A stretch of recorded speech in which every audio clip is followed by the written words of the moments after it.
Yes, folks, it's Thursday, 2 p.m. Pacific. Almost screwed it up there. I'm Fred McMurray, which means this must be... Bevis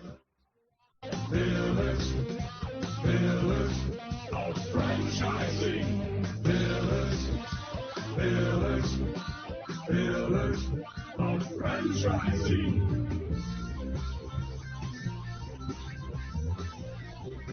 I'm here with my co-host, Ray Pillar, Elizabeth Denham, and our special WomanSplaining co-host, Carolyn Thurston, everybody's favorite. So, folks, how we doing today? Doing good. How are you, Fred? Oh, I was scared there. No one could hear me for a second. I'm like, oh, no, not again. That would be bad. Oh, you got to give us some time, Fred. You know. Yeah, sorry.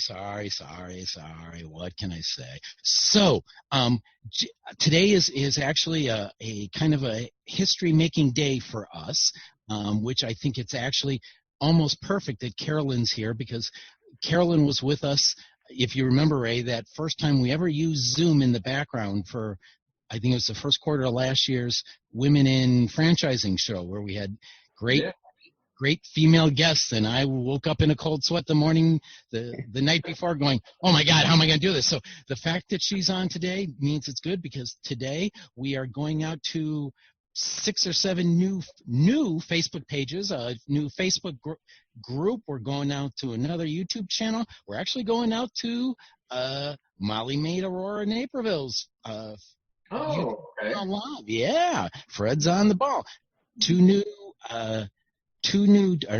Twitter accounts. Wow, already got people popping in on Instagram. That surprises me. So now that I'll quit talking for a bit, how are we all doing, folks? I know, I'm talking fast. Let's start with that question. Where are we today? We are in, when I say we, I mean the collective we, me. I'm in Aurora, in my home, and I thought today I'd go from one extreme to the other. So the Tecumseh Falls are in the upper part of the UP in Michigan, and of course Mexico is way south. So right now it is 84 degrees and it's muggy out here in Aurora, Illinois. And Elizabeth, how's things going with you? We are almost the exact same. We're 84 and muggy and hot and damp everywhere. Yeah. We skipped right from spring to summer pretty quickly, so I'm not overjoyed at this heat this early in the year. What about you, Carolyn? Wow, I'm in North Carolina, and we're the same, muggy, hot. So it seems like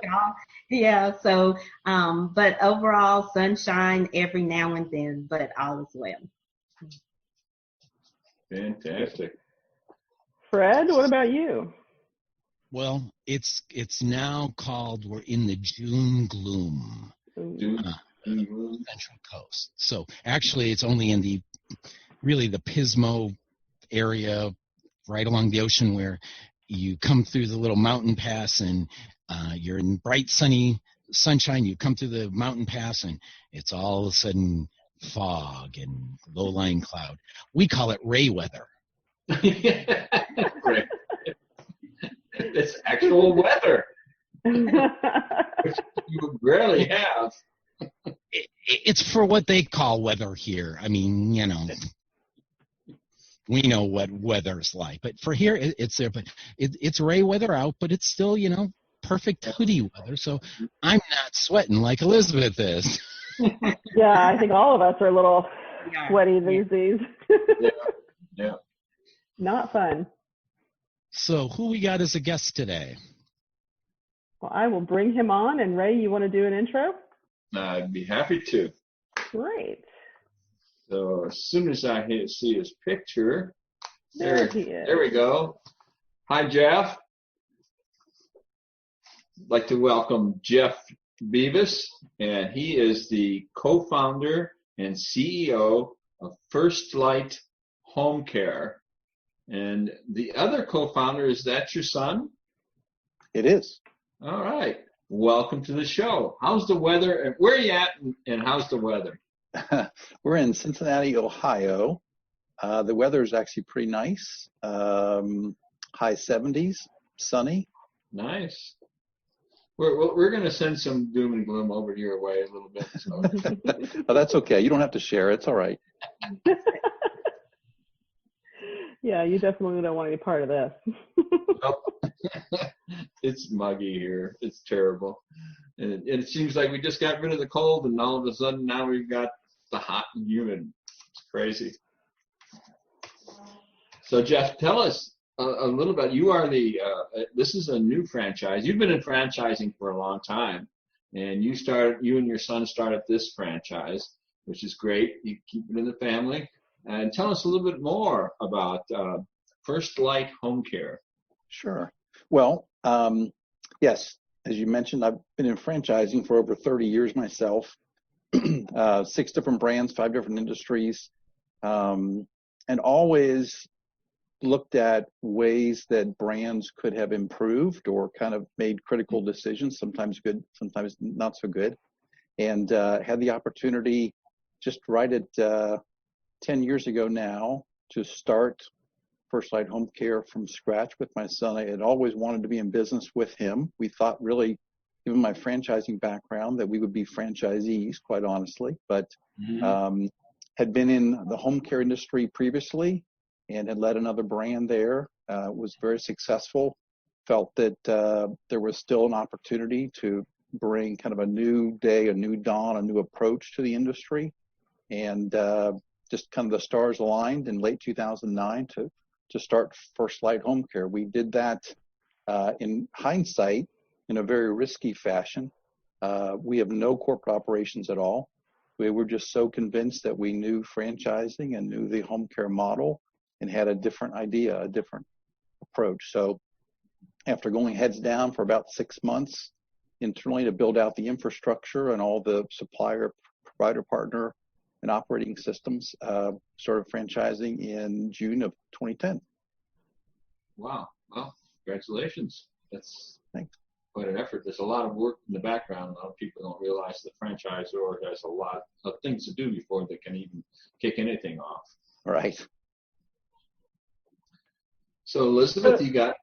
Yeah, I wanted to follow up on that a little bit, going from working in the franchise industry and help franchises grow or change course or do what they need to do to be successful. What is the difference that you have found being in the position of franchisor and founder and not working with something that was already in existence? I mean, that's got to be a big difference in your career path. It is. It's, I think the best way to put it would be the buck starts and stops here now.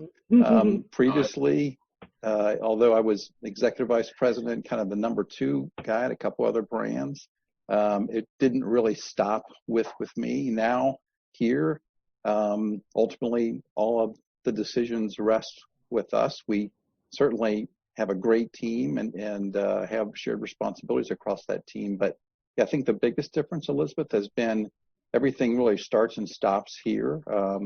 And we're always encouraging, of course, ideas from the field and the franchisees. I've always done that in my career, but this is the biggest difference, is that we really want to be able to start something or really want to resolve something. It ends up here. So the weight of responsibility is a completely different experience, isn't it?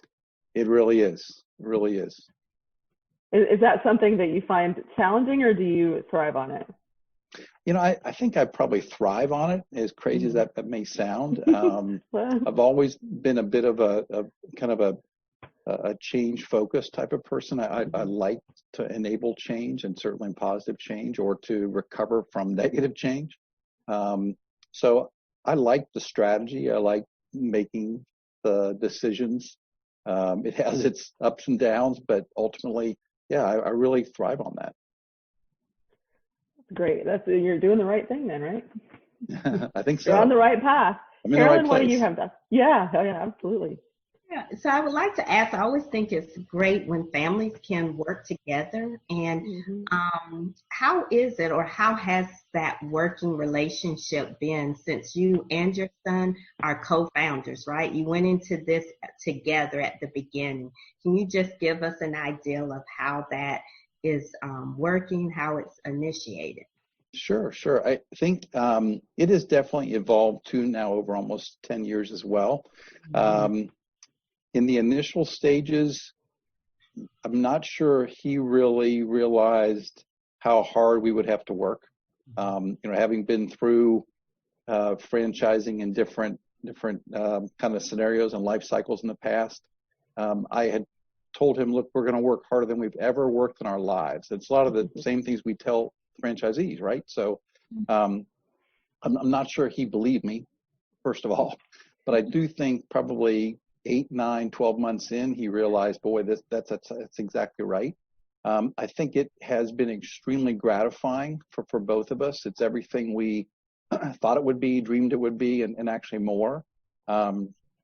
It's brought us, I think, closer together as father-son, which has been very, very cool too.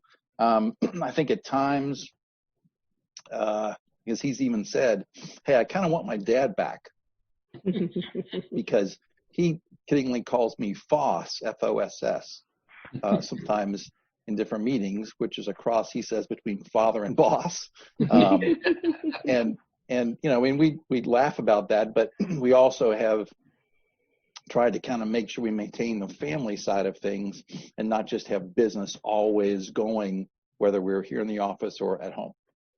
Yeah, So you got to be able to shut that down. Yeah. Yeah, that's exactly right. I think that's really hard, and for some, because you guys are building, you're more than just like a small mom and pop, right? And so Right.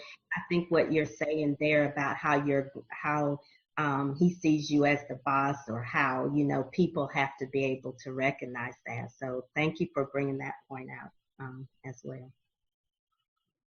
It's really great to have family in the business. As I mentioned a little bit before the show started, my daughter-in-law is in the business as well, and she started a couple of years ago. And my other son, not married to my daughter-in-law, my other son is our accountant, and it is so gratifying as an owner of a business to be able to bring that something to the family that they can carry, they can rely on, going forward. It's a good feeling inside us. I'm sure Jeff can attest to. But I'm curious, Jeff, the name FirstLight. Can you give us a little indication of how that came about? Absolutely, and we get that question a lot, especially from franchisees. A quick side story, and my son is 37, Devin, the co-founder, and he has a very unique sense of humor.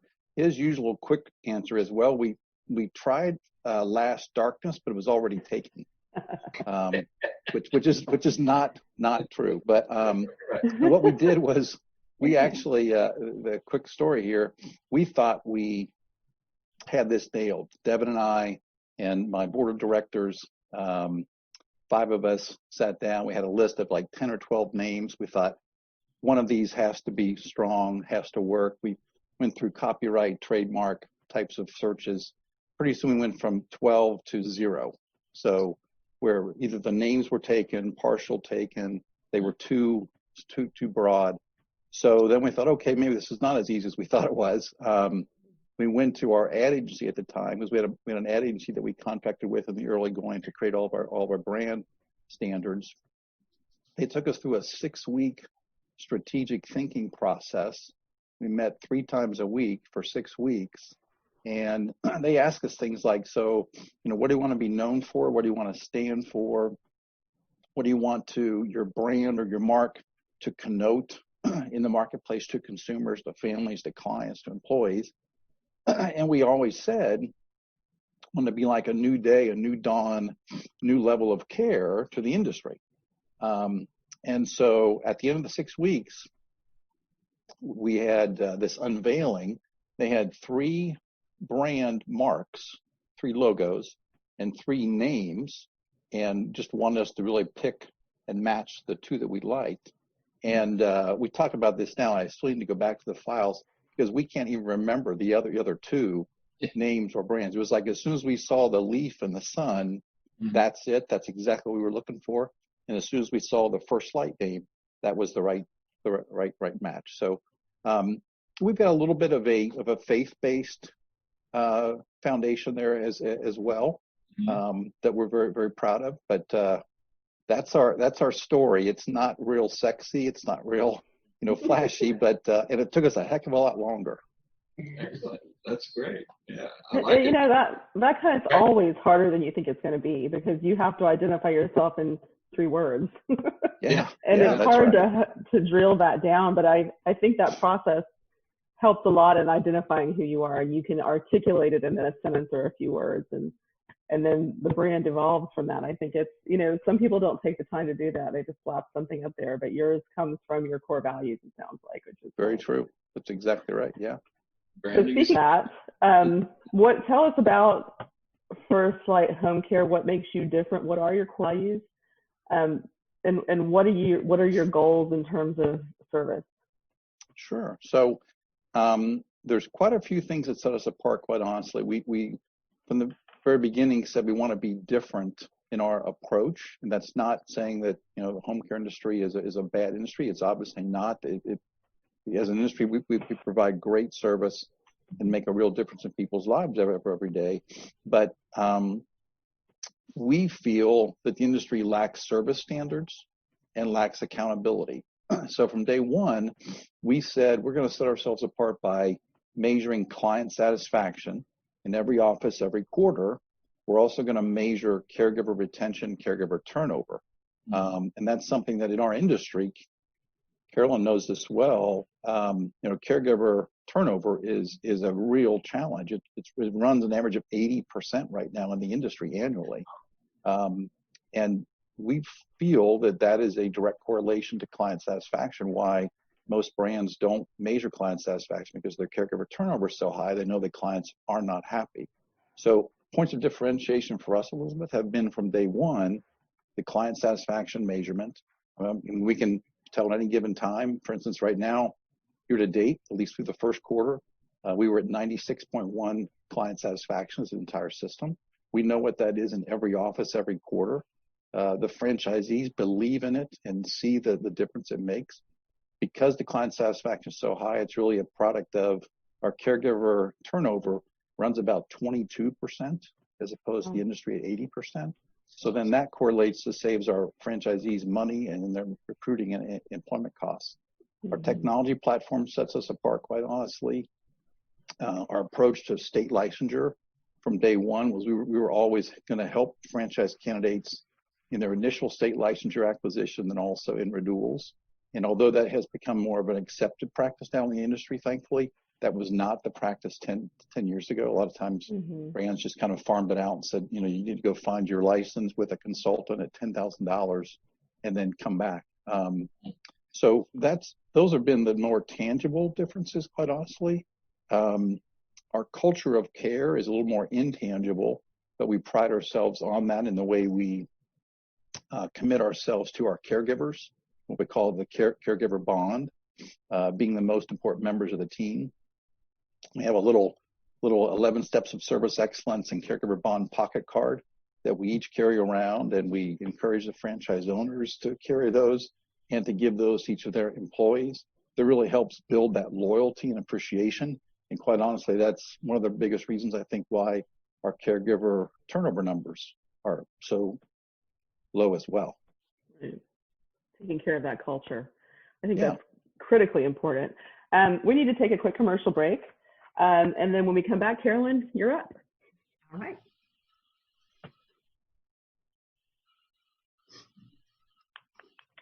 Yeah, would help if Fred's in the correct microphone, wouldn't it? Yeah.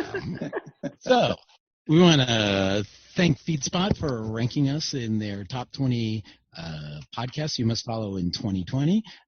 Go to feedspot.com to learn more, or you can just go to pillarsoffranchising.com and learn a whole lot more. Reminder, Tuesday, 7:30 a.m. Pacific, which is 8:30 a.m. Mountain, 9:30 a.m. Central, 10:30 a.m. Eastern, is virtual caffeinated connection. So go to caffeinatedconnections.com to learn more, but come join us for coffee. We'll have a good time. And now, the first real commercial. Hey, franchise owners, how's your local marketing?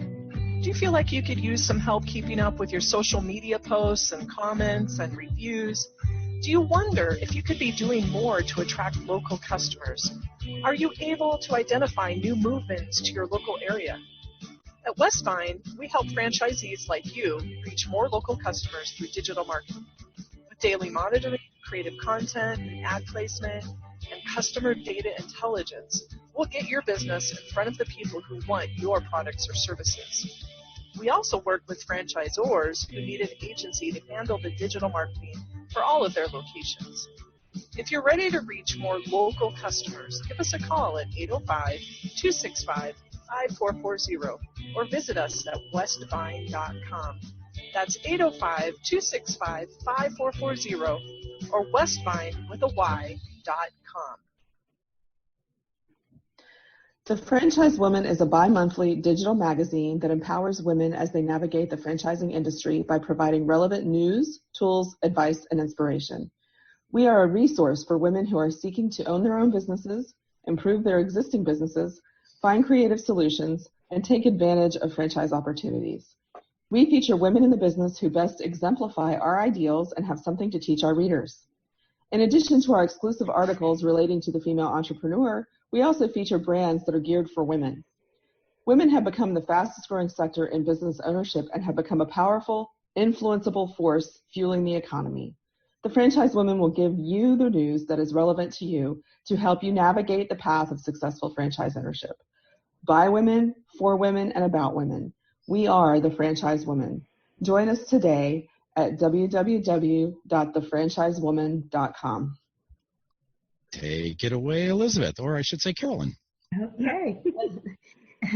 Thank you for sharing, Jeff, about your what makes your company different. And I think it helps a lot of people who right now are searching and they're trying to understand like what's their next move, you know. So if they're looking at franchising or first understanding what franchising is about. And I don't know if you've run into a lot of people who they just don't even understand what franchising is. But sure.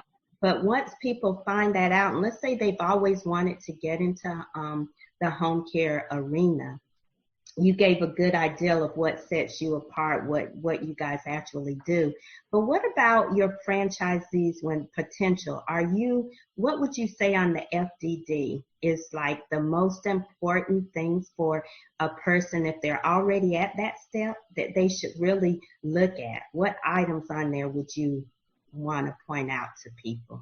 Absolutely. And I need to probably make a confession. I enjoy reading FDDs as a hobby. I know that's kind of a sick hobby, but so I could bore you for hours to answer your question, Caroline. But I would say to a candidate especially, item 19, 20, 21. So item 19, obviously in financial representations. 20 and 21 helps you to see growth of the system as it relates to, not only openings, but closings or transfers by reason. And then I'll just add a fourth, if I could, would be item 3, as in litigation. Mm-hmm. I think that's something that probably candidates especially overlook, the importance of a brand that has little or no litigation, because that's a good reflection on the franchise relationships. That's a good point there. Can I ask one other question along with that? With your emerging franchisor, and you guys have had some really fast growth as I was reading your bio, and what would you contribute that fast growth to? Staying true to our core, first and foremost, meaning we're not trying to be all things to all people. We don't do skilled care. We don't do child care. We don't do medical staffing. We are purely non-medical in-home care. And And then also, I think staying true to our standards and process as it relates to franchise development. We have some pretty stringent standards. We have a very defined process. From day one, we've said, this is not a matter of whoever has the most money and wants the biggest territories or the most territories. The working capital is important, but we're very focused on what we call the power of why. We're big Simon Sinek fans, and the power of why each individual has, why they want to be in the home care industry. To your point, why they are looking at FirstLight, and maybe why they're looking at other brands too. And then we're also very proud of the fact that we take the approach of we're going to do whatever it takes to enable franchisee success. So I think it's important that candidates look for franchise brands that have that level of commitment. And, I'm not saying we're smarter than everybody else. Other brands do much the same thing. But I think that's important for candidates to look for that type of an approach or that type of information that backs up the individual brand itself, especially in the home care industry. Thank you. Mm-hmm. I was wondering, what do you look for in a potential candidate? How do you vet your candidates? And does FirstLight have a benevolent association with anything? Well, let's see. From a screening of the candidates, or really requirements of the candidates, we look for background in managing people, communication skills, presentation skills, organizational skills. Less than 15% of our owners have any healthcare background at all. So that's maybe a bit of a misnomer. A lot of people think you have to have a healthcare background. Not the case at all. If you can manage people well and have demonstrated that through a corporate America career, and then have good organizational skills, good communication, good presentation skills, those are the things that are the most important to us. When you ask about a benevolent cause, is that what you're right? Yeah, I know a lot of people are looking for a franchise that has some connection with some benevolent cause. And I was wondering if FirstLight had something. We do. It's really the Alzheimer Walk for a Cure. Okay. That we've always had a relationship with the Alzheimer's Association, but we really have joined on a national level now the last 4 years the Walk for a Cure network and coordinated effort that enables us to really be able to leverage each office across the country to go for a single common cause and single common goal. Excellent. That's great. I wanted to delve a little bit more into a couple of things. You talk about doing formalized dementia care training and services. I think that's something that affects so many people, especially in the elder care industry. When you say training, are you training other caregiver family members about how to deal with that? Or are you talking more about your workers? It seems like you're talking about helping the family members understand how to deal with something like that. Yeah, it's actually both. That's an excellent point. So the specialized training we have is our own dementia care training process that our FirstLight caregivers go through to provide personalized dementia care, different than what they would see with really any other brand. It is patterned after Alzheimer's Association type of standards, but we try to go a couple notches even above that. So that way the family knows that when they get a caregiver who's been dementia care certified with us, that caregiver really knows how to handle especially behavioral challenges, how not to aggravate the dementia care client, because there are basic things you can do that you would think are common sense that actually make it worse. So on one hand, we're talking about training for our existing caregivers, but then we also do provide added guidance to the family and the family caregiver so that he or she can become better versed in what they may think is the right thing to do, but in fact is making it worse as well. So it's really kind of a two-part process. I think my grandmother had dementia. My mom, she lived in a facility, but we would go visit her every day. And my mother did a lot of taking her out and about, and whenever she was able to. And there's a special way of communicating that you have to learn over time. It probably would have helped us if we had had some guidance on that. Right. So with your home care, are people living in, or are they there during the day and leave at night? Great question. We provide care by the hour. Typically, it has a 2 or 3 hour minimum, depending on different market in the country, all the way up to and including 24/7 care or live-in care. And those are, as you might imagine, those are two different types of approaches. But if it's 24/7, it's literally 3 caregivers each there for an 8-hour shift around the clock. If it's live-in care, they're in the home, but there is certified downtime where they're off the clock. They don't have to be watching or caring for the individual client. But the average client for us takes 19 hours of care per week, and our average caregiver works 24 hours per week. So the vast majority of the caregivers are part-timers, and many of those clients will start at an 8, 10, 15, 19 hour per week service level with us, and then over time, as their either health conditions deteriorate or their needs increase, then we increase the hours as well. Carolyn, you've got a question? I do. With the COVID-19 that has now come upon the whole world, and with being in home care itself, could you just share with us? You have quite a few franchisees, and what steps or actions did you have to take just to assure everyone was staying together? And yes. You share any steps with us on that? Absolutely, and it's been 24/7 around the clock, as I'm sure you can appreciate too, Carolyn.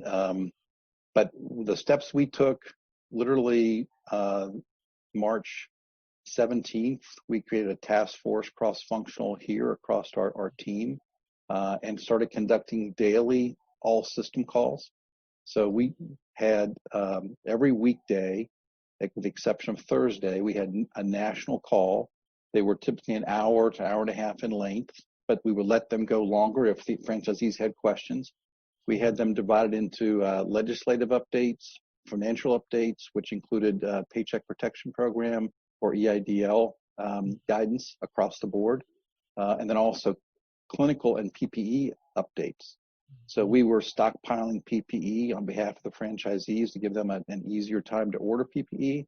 We were also sourcing other outlets for masks and hand sanitizers and gowns and face shields so they could order direct if they wanted to, but at a bulk rate that we were making the commitment to. And then we were also, again, making sure that on the legislative side, not to become like a newscast, but we were devoting our efforts to monitoring everything through trade associations, through U.S. Chamber of Commerce, so that the franchisees didn't have to take their eye off the ball and take the time to really dig into that. We continued to do those calls. And by the way, the Thursday, 1 weekday that we didn't have the calls on national, we did regional calls. So we gave them even more of a focus than on. We have 5 different operating regions today. So 30 to 50 owners in each of those regions would be in a smaller group setting. And the national calls, we had almost 100% engagement. About 2 weeks ago, we scaled that back to 3 days a week instead of 4. We still have been maintaining the Thursday regional calls. And the owners have actually asked us to continue these daily calls on the weekdays, Monday, Wednesday, Friday.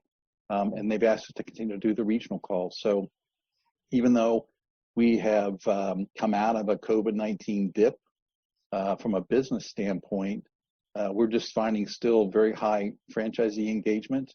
And it's almost, in some ways, kind of brought the system closer. Because as you mentioned, Carolyn, we're a larger system. We're growing over 240 markets in the U.S. today. And sometimes with growth, it becomes tougher to have that small system feel or that brand feel. And this is in some ways kind of brought us back to that. And I think the franchisees, they've expressed their gratitude and how much we really dove in and tried to help them every step of the way. Thank you.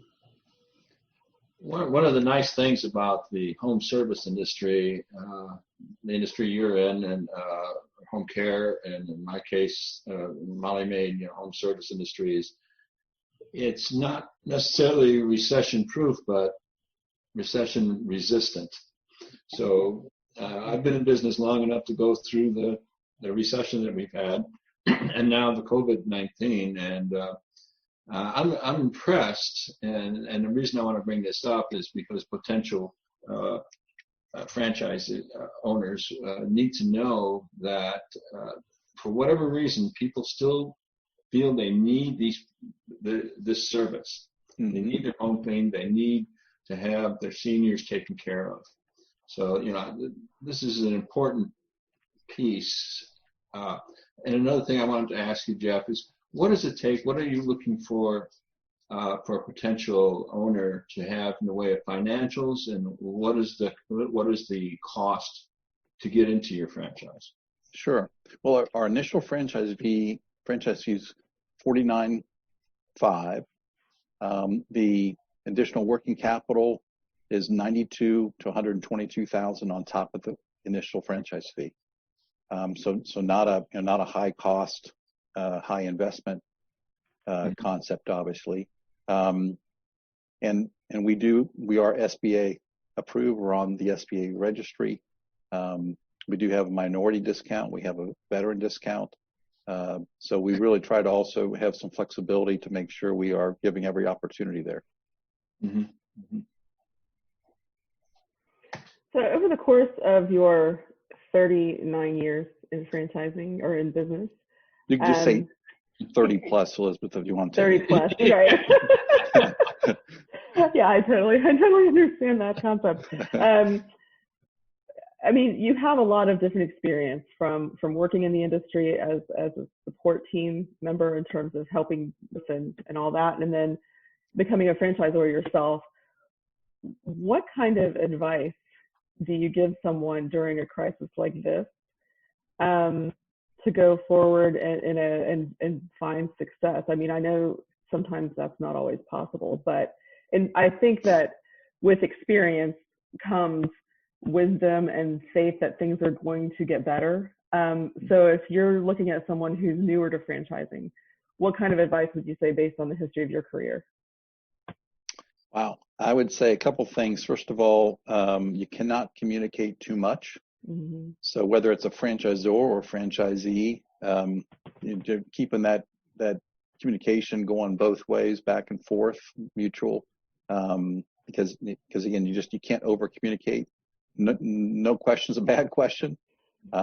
Secondly, would be relying on the model and on the franchisor. If I was a franchisee, I'd want to make sure that, look, I don't necessarily have to think that the franchisor has all the questions, but gosh, I'm part of this system and I'm expecting them to step up in a time of crisis and show leadership and show examples and show a path to actually follow. So I think to your point too, there is an element of kind of positive thinking and looking for the way forward. It'd be easy to think, gosh, the sky is falling and we're going to lose all of our clients and caregivers aren't going to want to come to work for us. But as Fred mentioned before, this is a recession-resistant industry in the home care world, absolutely. And caring for an aging parent or loved one is not a service that you can drop, because somebody still has to care for that aging parent or aging loved one. So I think a franchisee in any industry has to rely on their franchisor as much as possible, and then look for ways to be successful, even in a pandemic or a time of crisis. I think that's great advice, and I think the strong systems are doing just that. They're showing that leadership. They're communicating continually. So I think that's admirable that you've been that involved and hands-on in helping people through this. We're going to take another quick commercial break. And when we come back, Carolyn, you'll be up again. Okay, sounds good. I want to thank the Link Local Network for broadcasting our show. Remind everyone that they can dial in at 323-580-5755. That's 323-580-5755. Or you can chat live at Pillars of Franchising. I can see all you folks hanging out there, so give a shout. Ever wonder how successful business people get educated about franchise business options? The Franchise Consulting Company is a group of over 100 franchise professionals with more than 2,000 years of franchise experience. We help our clients select and investigate franchise companies. And like a realtor, our services are free of charge to you. Our fees are paid by the seller. Reach out to us to learn more and get a free copy of the Franchise MBA, the #1 bestseller and highest reviewed book on Amazon in the franchise category. Our website is thefranchiseconsultingcompany.com, or feel free to call us on 800-321-6072. Thanks, Nick. And as a reminder, last time Nick was on the show, he upped the booty there, or the treasure. Not only do you get a free copy of the Franchise MBA, great book, but you also get a free set of virtual reality gear. Ooh. Take it away, Elizabeth. I should say Carolyn. Keep confusing me. Okay, thank you. So I wanted to ask you about sources that you use, or your best sources for support and mentoring. Well, I think it's been a combination, Carolyn, of industry sources, as in the Home Care Association of America. The IFA, certainly, International Franchise Association, has been a great source of mentoring and guidance to me personally and to us as a brand and as a company.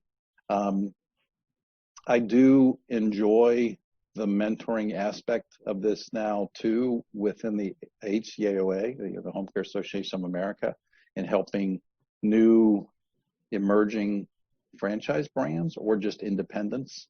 Because again, I think, we haven't made all the right decisions, but we've made quite a few, and we've been faced with probably virtually every challenge everybody else would have been faced with early on as well. And we've got the scars to prove it, so maybe we can help them avoid, a little bit of the errors that we may have made, and reduce some of that trial and error overall. Mm-hmm. Thank you. So Jeff, you've been in franchising for about 9 years now, right? Is that correct? As FirstLight Home Care? Yes. Yes, sir. Almost 10. So how many units do you have? What states are you located in? And what is your dreams for expansion look like? Well, we have 244 markets, 36 states today. Wow. We just opened Canada, in fact, last week. So if you ever want a challenge, open a new country in a pandemic, if you're looking for something to do. But no, in all seriousness, that was obviously months in the works, and to their credit, they've done a great job up there. In the U.S., based on our size of territories, which are 250,000 people, and we have 5 different demographic filters to further qualify each territory, we see a total of about 660 territories in the U.S. So we have quite a bit of growth ahead, and we're not even halfway there yet across the U.S. as far as markets. So we fully expect to have over 600 territories eventually. But again, it's really a focus on finding the right people as franchisees. We don't take a target market approach geographically. It's really about targeting the right and having the right person. We do also see 28 other countries beyond Canada that have the right healthcare structure, legal structure, franchise structure, financial system, governmental systems in place for FirstLight Home Care success in those countries as well. So we do see quite a bit of international growth, and from a unit standpoint, we'll have more units internationally at a full build out than we will in the U.S., but that's probably in a 10, 12, 15-year time frame. Wow. So to expound upon looking for the right franchisee, one of the things that struck me in your bio is that you say you're passionate about serving others, and you see franchise as a way to do that and help people realize their entrepreneurial dreams. What makes you passionate about that, and what do you look for in terms of that quality in a potential franchisee, other than the financials and that kind of thing? You say they don't have to have home care experience. Where does the passion need to lie for them to be successful in your system? Sure. Well, and I do have passion in serving others, and I don't try to say that lightly. I think that's almost a calling from my standpoint, in having a combination of serving seniors, an aging population, and the disabled population in a franchise model. To me, is the best of both worlds. And as far as the candidate, Elizabeth, yeah, we're really looking for people who believe in servant leadership and want to serve their community, want to serve others, are inspired by helping people get jobs, keep jobs, professional development of their staff, of their employees. And also from our standpoint, I think just helping franchise owners realize their dreams in business success, and in some cases, multiple business success across the entire city or across the entire state. So I love franchising in that you can help someone achieve their dreams in one office, one market, one location, if that's what they dream. Or another franchisee may dream to own an entire city and want 5, 6, 7, 10 offices. I think there's no greater sector in the U.S. today that enables us to really serve others that way. Great answer. I really enjoy it when you see people. It's contagious, that kind of passion, I think. And I think when you are a servant leader, that kind of attitude can be contagious as well. You can, pull people along who might be headed in that direction. Yeah, exactly. So I think being able to articulate those things is so important for people who may be watching to decide if they want to give you a call. Great. Carolyn, you got one last question, and then Ray, we'll let you do your final one, and then we'll do the down the rabbit hole. Okay. So let me ask you, Jeff, as you're growing and you've grown, your organization is growing so fast, I know you've had to overcome something. Is there any one major challenge that you would want to share with all business owners to just kind of encourage them as well? What would that be? Yeah, I would say I have kind of a two-part answer, Carolyn. So one is don't hold back.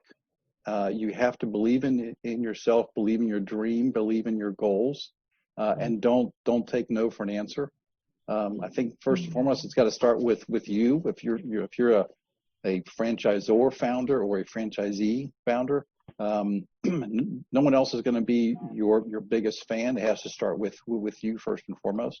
The other part of my answer is managing growth. You need to be prepared to manage growth well. I think that was one of our biggest challenges that I, quite honestly, in the early going, didn't manage as well as I probably should have. I think I could have hired a little bit faster in developing our talent of our team. We've got a great team today and have really for now almost 10 years. But I was a little hesitant in the early going, letting go myself of things like franchise development and overseeing ops. And, so there was a lesson there for me personally, but I think to give advice to other new franchisors or franchisees, just coming to grips with that, because you can certainly grow a lot faster with and through others. So. Thank you. So Jeff, this sounds like a really exciting opportunity for someone. And I do want to emphasize that, franchising is the way to go, because not only do you get the branding that's behind it, but you do get the help.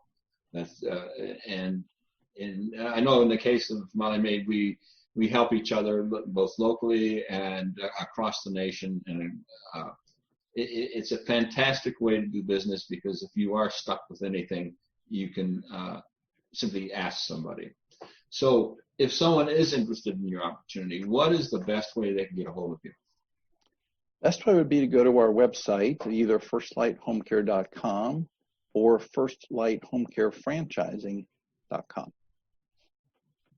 And all that information will be available on the Pillars of Franchising webpage. Right, Fred? Yeah, as far as I know, Elizabeth and I both got it on there, so take that. Yeah, Excellent. it's on there. So, Fred, are you going to ask the final question? Fred, there he is.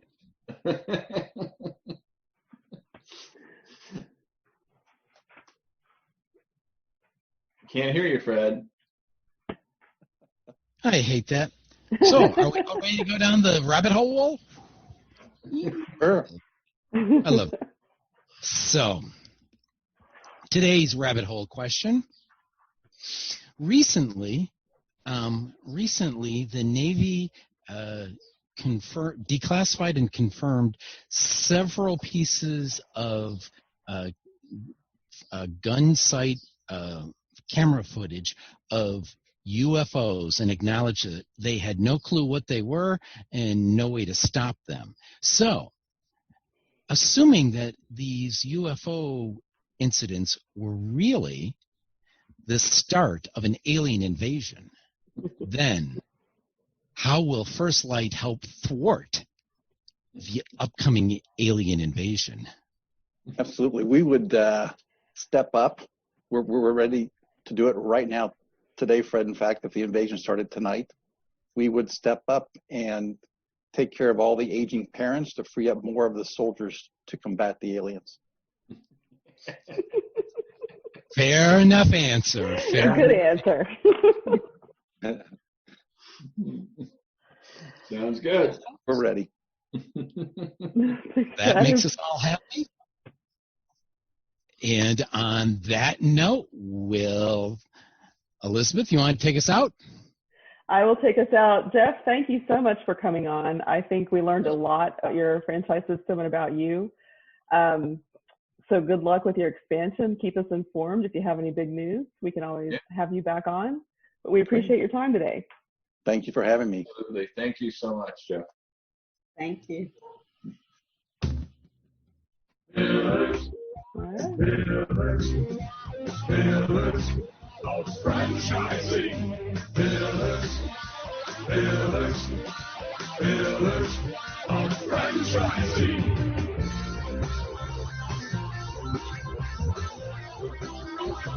Smoke Radio. Goodbye.